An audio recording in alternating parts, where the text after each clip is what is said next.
I'm sitting with Vishwas Satgar from the Wits University in Johannesburg in South Africa. Vish, can you give a short introduction to yourself? I'm an academic at Wits University in Johannesburg. I work on global crisis, emancipatory futures studies, which is a special knowledge project that I'm working on, and I edit the Democratic Marxism series. I've also been an activist for just over 4 decades. Led my first school boycott at age 11. Didn't last very long. But I'm a child of national liberation politics. Mm-hmm. And in the 90s, I spent a lot of time working for the trade union movement in the country around labor market reform. And got tired of that, although it was very exciting, sort of next to our constitution, changing a very racialized and gendered labor market system, one of the most oppressive in the world.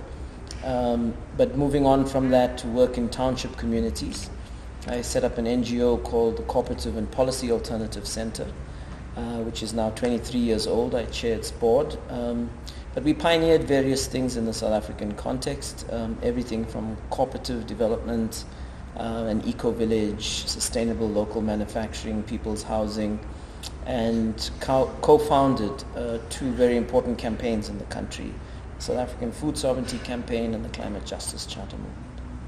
Oh, that's a whole bunch of exciting stuff. I think for us in the Indian context, especially there's a lot of this stuff happening there also. But one thing we haven't really coalesced into is this climate justice kind of thing. I mean, there's elements of it here and there. But I think from what I heard, you guys have done something much more cohesive, coherent, comprehensive for South Africa as a whole. Can you tell us a little bit about that journey? So there's 2 levels at which we need to think about this. The one is the realities of one of the worst droughts that South Africa experienced from 2014 till about 2021. It was our first major climate shock in the context of attribution climate science. And we launched the South African Food Sovereignty Campaign out of a national dialogue in 2014, and in 2015 began to campaign around high food prices. We had a hunger tribunal with the Human Rights Commission in South Africa. We had a bread march in 2016 with unions and other civil society forces. We had drought speakouts.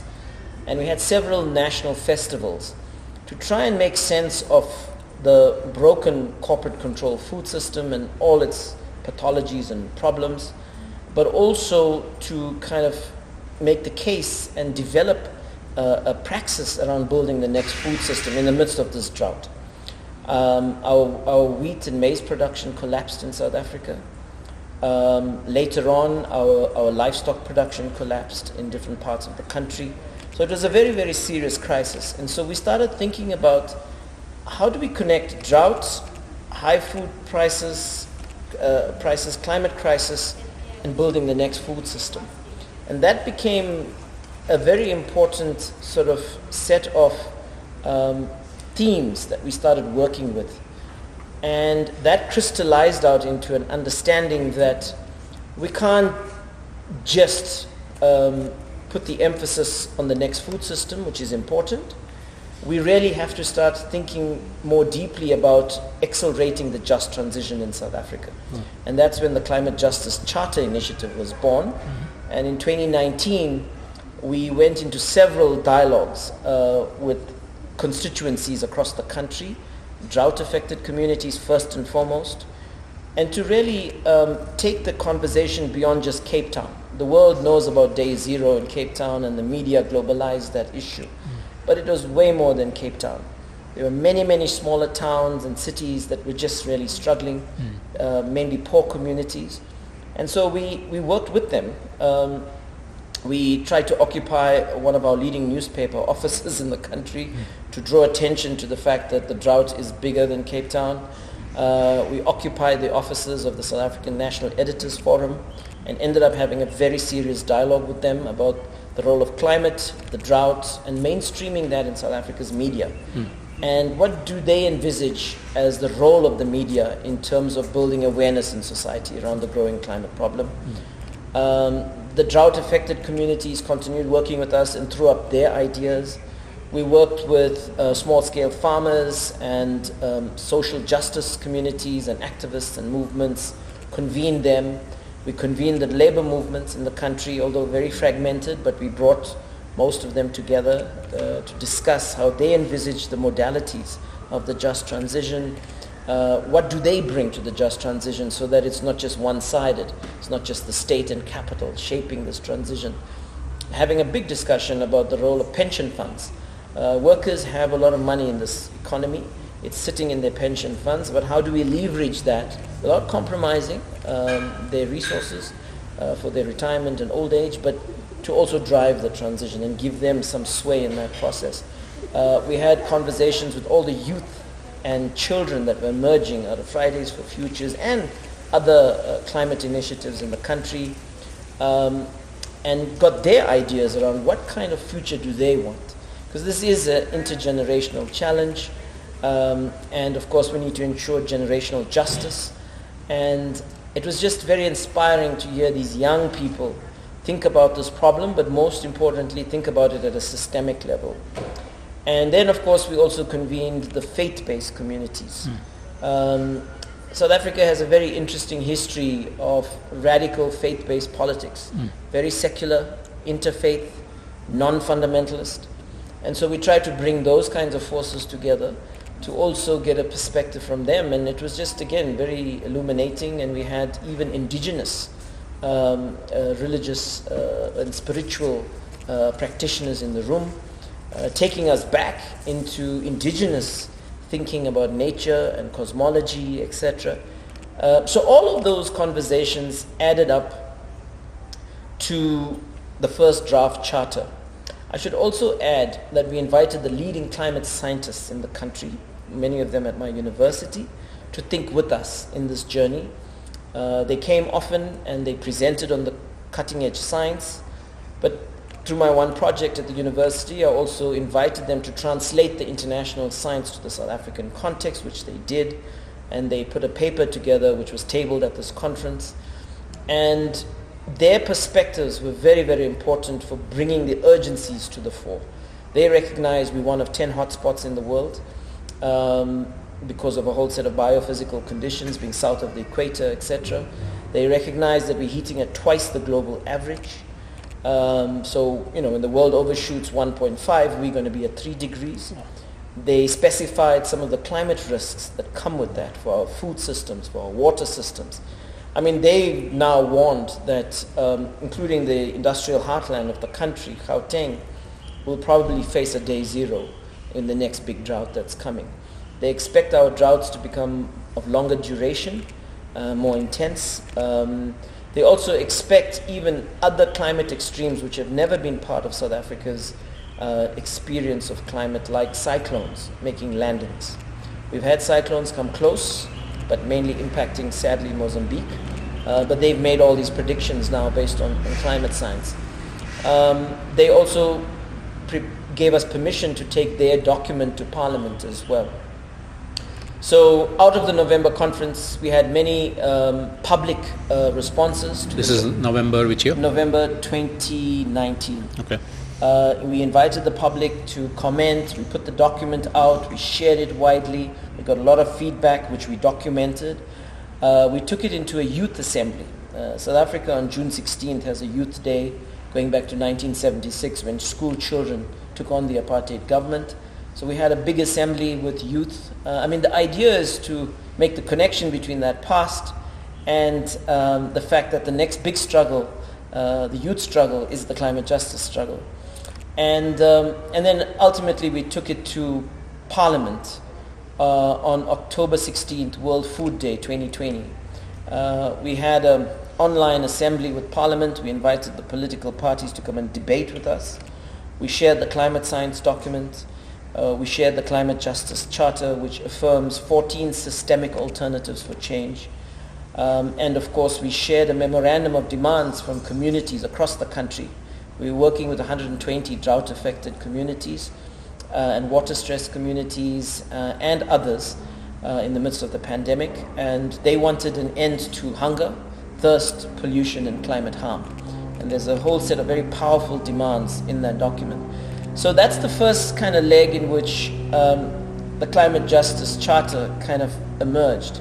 But there's something else alongside that. Sorry, before you get to that, can you just give a glimpse of maybe 3 or 4 of the systemic changes that you're asking for?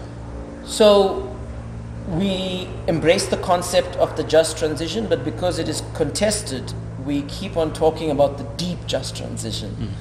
And that's how we inflect it. But in terms of systemic alternatives, the one key alternative is food sovereignty. And in the midst of the drought, as I've been saying, we also developed a People's Food Sovereignty Act for Parliament to engage with. We took it to Parliament, and only one person came from Parliament to receive it. We took it to 7 government departments in 2018. But again, the work has been done, the groundwork has been done to literally pave the way to the next food system. So beyond just a concept and an idea, we've translated into a law, a people's law. We've translated into a set of tools so you can build your own pathway, starting with a little garden in your backyard, working with other community members to set up more food gardens, connect the production and consumption side. And then the third thing we've done is now developed we're in the process of finalizing a food sovereignty policy for South Africa based on the Charter. So that's one example. The other example is the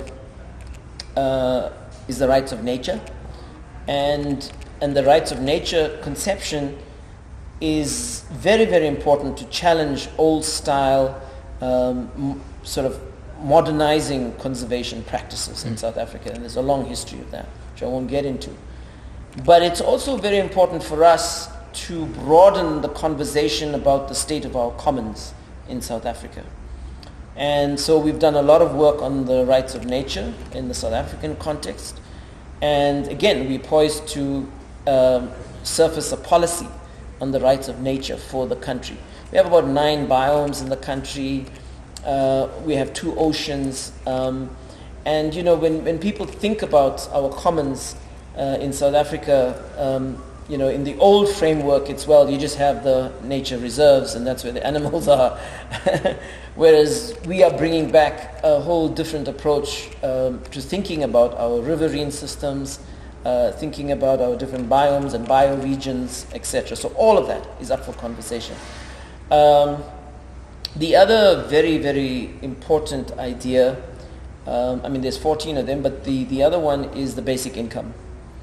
And the basic income, we did a lot of modeling of the basic income. We worked with macroeconomists, etc., during the COVID pandemic, because in South Africa the lockdown was also pretty harsh, and we had a high unemployment rate, but it just went through the roof with the lockdown. Overnight, like you know, almost 9 million people couldn't survive, and so on. You know, in the informal sector, large numbers of people, particularly similar to India, right? Yeah. And so we could see the desperation in society. People were attacking food trucks, attacking supermarkets. Our activists in communities working on food issues were stepping in front to confront the big challenge, you know, and work with their communities to feed themselves and so on. And the state response came short. The private sector response came short. We modeled the basic income at the upper bounded poverty line for South Africa. And we found that as a cash transfer to every person living in the country as a guaranteed income, we could achieve several things. We could eradicate poverty within 5 years. We could have this without having any extra taxes because of the multiplier effects and the increasing in tax revenue for the state. The state didn't have to incur any debt to have this kind of policy in place. South Africa has a social grant system already, and we were saying let's transition that social grant system and essentially expand it and make it more efficacious in terms of our constitution, which provides for a right to welfare for all in South Africa.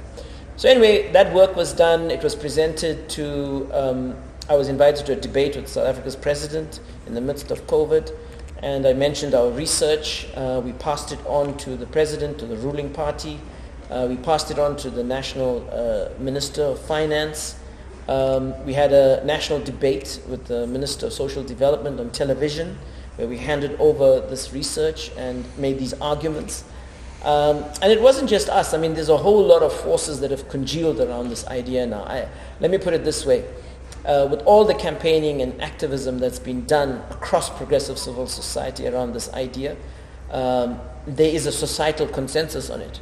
There's a minority, particularly in business, that are writing articles in the business press against it. But in society, I think we've shifted it, and we have broad support.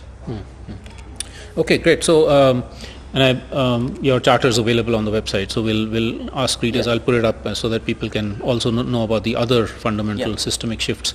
But you were saying, okay, so this was the first leg, and then what happened? So the other thing is that I want to bring into view is that this process was also tied in with the reimagining of transformative politics on the left. So it wasn't just an exclusive South African conversation about the just transition. South Africa has its own history of environmental justice politics, which goes back to the 80s, very similar to other parts of the world, including the US.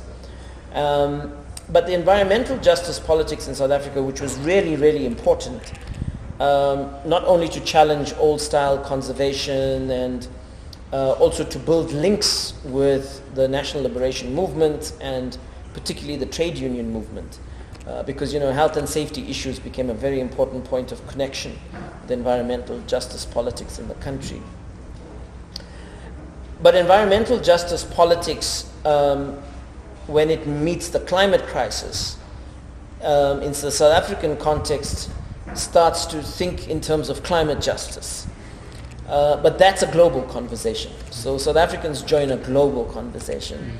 And I think that's very, very important to note as the first point. The second point to make is that the whole crisis of the left, the end of Soviet socialism and social democracy and revolutionary nationalism, has also created space for new flowerings of left thought, imaginings, anticipatory futures, emancipatory futures, etc.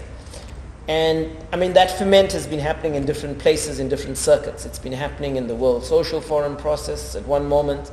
It's been happening in national spaces and the left shifts we've seen in the world. It's been happening amongst particular resistance movements that have surfaced in the cycles of resistance post the Cold War. So a lot of that has also informed the making of the Climate Justice Charter and its imaginary. The last point I'll make around what's shaping this imaginary is those of us who have been historically on the left in South Africa, who've been rethinking the inheritance we have from the 20th century left. I was inside the Communist Party for the greater part of the 1990s, and I joined it as a young person for a whole host of reasons, but one of the reasons was that we were at a frontier. The Soviet Union was gone. We were excited. We believed in democracy. We believed in democratic socialism, and we wanted to give it a South African imprint. And so in that early period of our democratic transition, there was a lot of intellectual ferment and questioning and reflection about what is socialism and what is our socialism, what is our Marxism, and so on. And so my generation was in that sort of slipstream of renewal, of rethinking. And it's in that context we were also thinking about what is the ecological foundations of a new Marxist emphasis and interpretation. And so in the context of the Communist Party, we took it as far as we could, but I was expelled because of a whole host of differences with Stalinism and degeneration of national liberation politics. But as an aside, that project didn't stop. And one of the things I did was set up the Democratic Marxism project to keep that deeper reflection of renewal and rethinking alive in dialogue with the wider anti-capitalist left. So all of these three things, sort of climate justice as part of a global conversation, the ferment on the wider anti-capitalist left, as well as the renewal of socialism in South Africa, has also informed this process. So what's the current status of the charter and what's the future? So when we researched things for our campaign, we realized that South Africa's constitution, section 234, provides for charters to be adopted. Because we have a long history and tradition of charterist politics in this country, going back to African claims in the mid-1930s, the Freedom Charter, which became a cornerstone programmatically and strategically for the National Liberation Movement in 1955. We felt it was important to build on that tradition of charterist politics. And here you had this important mechanism in the Constitution. And so we took the Charter to Parliament with the demand that it be adopted formally, so it becomes entrenched within the constitutional architecture of the country. The Charter recognizes that the Constitution leans towards a safe environment, and it has a formulation on that, etc. But it doesn't go far enough. The South African Constitution actually has to become a bit more ecological. And so our argument was that if you adopt the Charter in Parliament, you are able to legally provide for an instrument that could be the basis of even judicial interpretation and so on, so the rights of nature and a whole lot of other things. So that was the one thing. And of course, almost 3 years later, and every year we've gone to Parliament, we went back in 2021 with a big fire brigade on all the children leading. They ignored us, but demanding the Charter be adopted again. And all they could tell us, and they sent us a formal letter at least, to tell us that there's no procedure in South Africa's Parliament to adopt the Charter. So anyway, so that's the one thing. But more exciting is that the Charter has been a tool to incite an imagination of emancipation and hope. And so the Charter has been adopted now by 273 organizations across the country. It was very heartrending. In 2020, when we were taking the Charter to Parliament, that morning we had actions across the country. We had 73 actions across the country. And what was interesting was that children took the Charter to their schools. They demanded to speak on it. It was amazing. Yeah.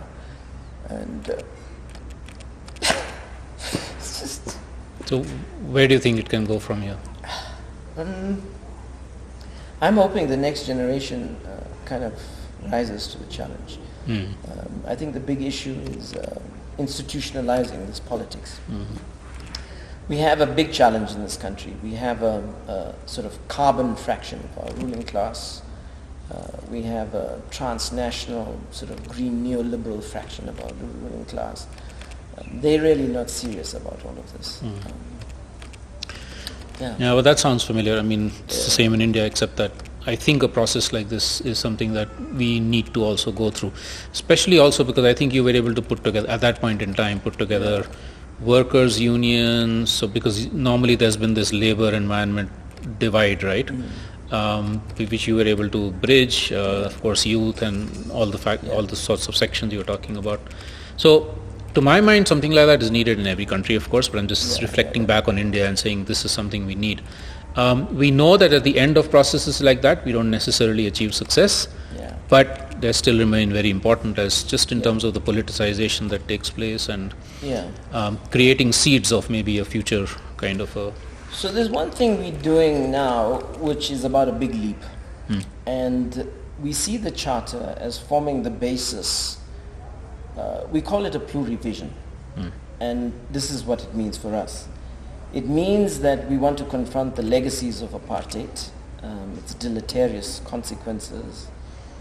We want to confront the poly-crisis of the present, and we want to build a livable, just and democratic future.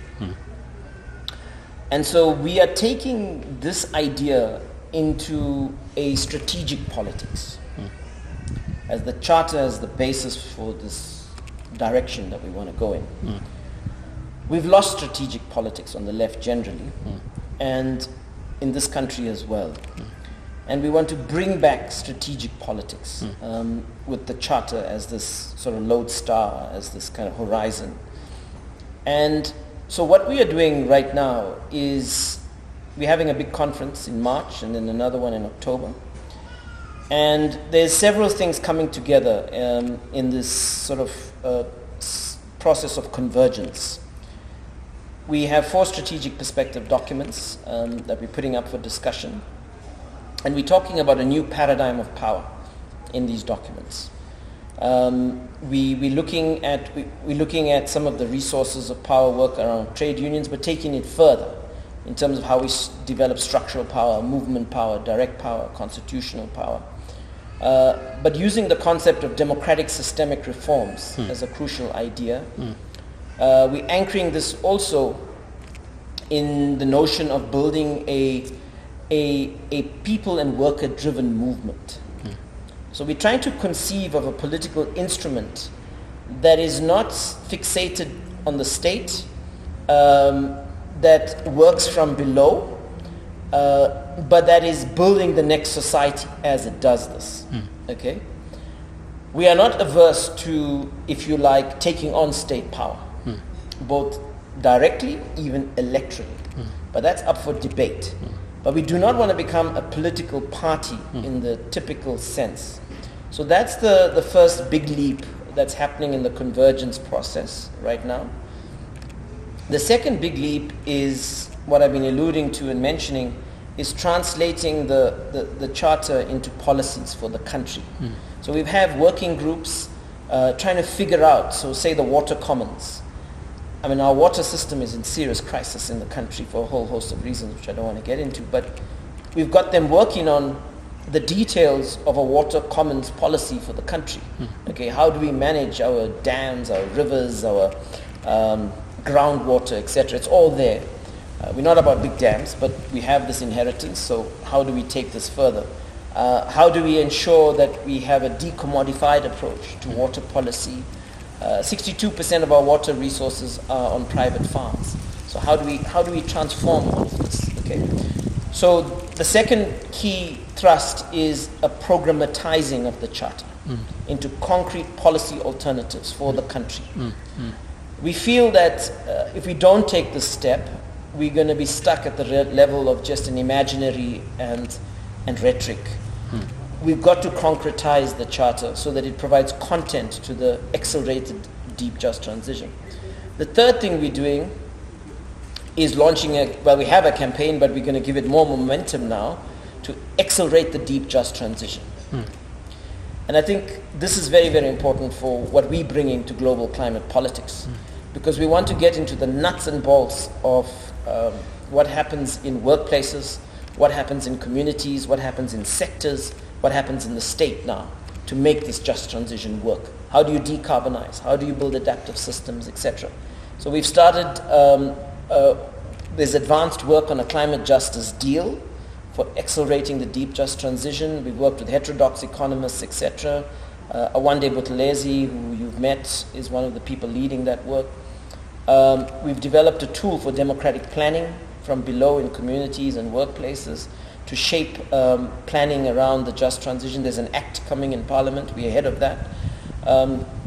We want to develop a suite of tools around how to handle climate extremes in communities and workplaces. We want to develop a tool around democratizing the disaster management system in the country. We've also developed already solidarity economy and food sovereignty tools. So the idea is to accelerate that campaign. And then the last thing, which I've been speaking to it, but it's to institutionalize the climate justice charter movement, to develop a constitution, a leadership, formalize it, and have different kind of strategies and capacities. Sounds great. I mean, I think, Vish, we need a lot more cooperation between what's happening here, which is very inspiring, and what's happening in India, which has its own manifestations and inspirations, right? Much more of that. But thanks a lot for this conversation, and hopefully over the next few years we continue this dialogue and active cooperation. Thank you. Looking forward to building the solidarities. Absolutely. Thanks a lot. Sorry, man.